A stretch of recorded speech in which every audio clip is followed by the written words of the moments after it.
तो बेटा यहाँ पे न्यूमेरिकल देखिएगा, ये बिल्कुल उसी केस पर है जबकि अगर प्रोजेक्टाइल को किसी बिल्डिंग से ऊंचाई से फेंका जाए और ऊपर की तरफ किसी एंगल पे फेंका जाए तो फिर टाइम ऑफ फ्लाइट क्या होता है या मैक्सिमम हाइट क्या होती है, रेंज क्या होता है। इस देखिएगा क्वेश्चन क्या कहता है, a ball is projected upwards from the top of a tower with velocity 50 metre per second making an angle of 30 degree with horizontal.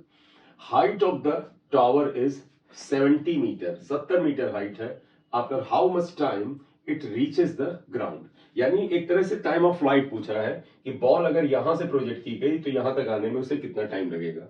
तो आप देखिएगा यहां पर मैंने डायग्राम इसका बना दिया है। एक बेटा टावर या बिल्डिंग है, इसकी हाइट 70 मीटर है अकॉर्डिंग टू द क्वेश्चन। इसके हाईएस्ट पॉइंट से वेलोसिटी 50 मीटर पर सेकेंड से और 30 डिग्री एंगल पर इस पार्टिकल को प्रोजेक्ट किया जा रहा है। आप देखिए पार्टिकल यहां से जाएगा और जब जमीन पे आएगा तो इन्होंने कहा है कि ओ से ओ डैश तक आने का जो टाइम है वही हमें फाइंड आउट करना है। जी यहां पर नीचे की ओर होगा, इसको -10 ले लीजिए क्योंकि डाउनवर्ड है और डाउनवर्ड डायरेक्शन में जो भी वेक्टर होते हैं उन्हें हम माइनस लेते हैं।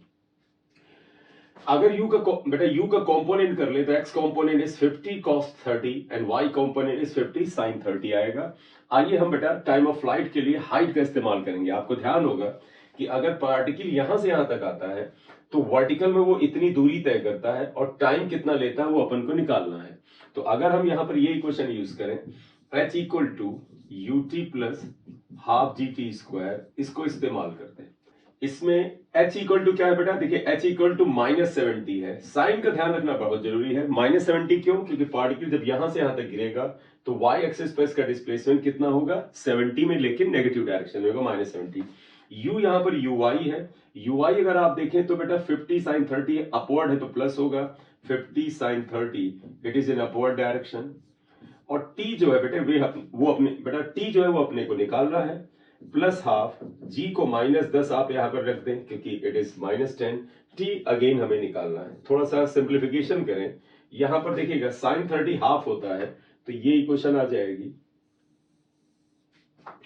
-70 equal to 50 into half t, ये से कैंसिल होगा 25 आएगा और -5t स्क्वायर क्वाड्रेटिक बन रही है बेटा।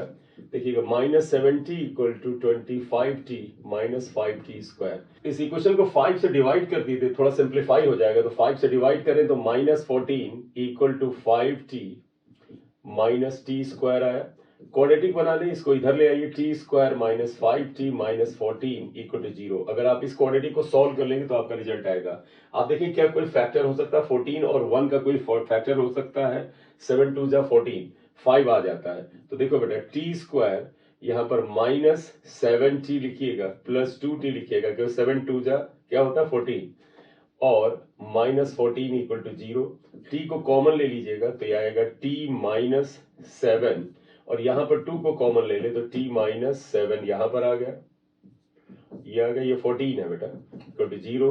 तो t प्लस 2 t -7 ये हमारे फैक्टर बने। इनमें से देखें बेटा t प्लस 2 अगर 0 हुआ तो t की वैल्यू -2 आया, ये हो नहीं सकता। क्यों, क्योंकि टाइम नेगेटिव नहीं हो सकता है, तो ये हमारे लिए यूजलेस हो गया। t -7 इज इक्वल टू 0 है तो इसका मतलब t इक्वल टू 7 सेकेंड आ जाएगा। तो time of flight will be equal to 7 second.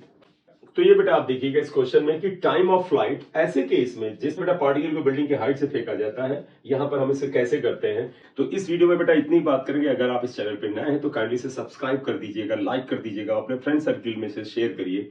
Thank you very much for watching the video. This is M Singh sir here. Thank you.